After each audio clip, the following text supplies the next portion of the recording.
Contestant number 7, Donald Ardell. Good afternoon, and thank you to WASH for sponsoring this glorious event, and thank you everyone for coming. Like the loving Eva and the Ingersoll family, I have a connection with this city. I spent my undergraduate years and graduated from George Washington University here in this great city. I have chosen 3 selections from the mountainous works of Robert Greene Ingersoll. One deals with reason, another with liberty, and the third excuse me, deals with many subjects.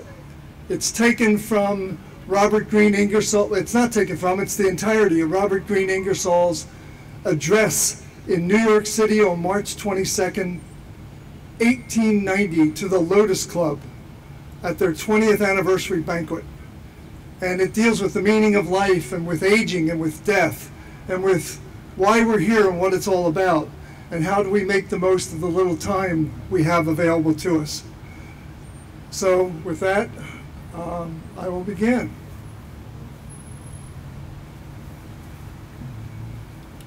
With reason.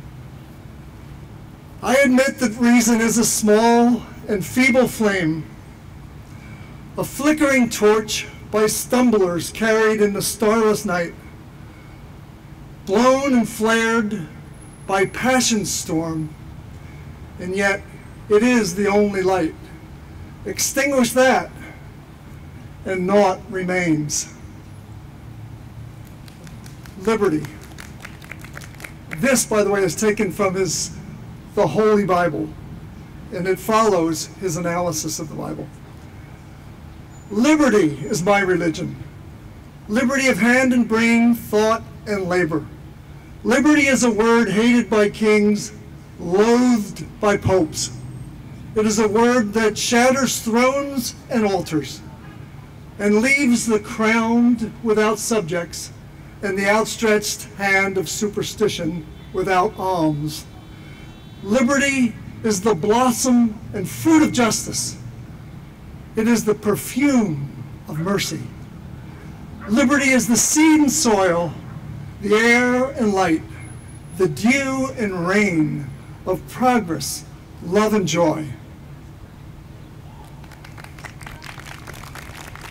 The Lotus Club. You have talked so much of old age and gray hairs and thin locks, so much about the past that I feel sad, and so I wish to destroy the impression that baldness is a sign of age. The very youngest people I ever saw were bald. Sometimes I think, and especially when I'm at a gathering such as this, where they have what they call reminiscences, that a world with death in it is a mistake. What would you think of a man who built a railroad knowing that every passenger would be killed, knowing there was no escape? What would you think of the cheerfulness of the passengers if everyone knew that at some station, the name of which had not been called out, a hearse was waiting for him, backed up there, driver whistling, horses fighting flies, waiting for you? Is it not wonderful that the passengers on that train really enjoy themselves? Is it not marvelous that everyone, under perpetual sentence of death, after all, can dimple their cheeks with laughter?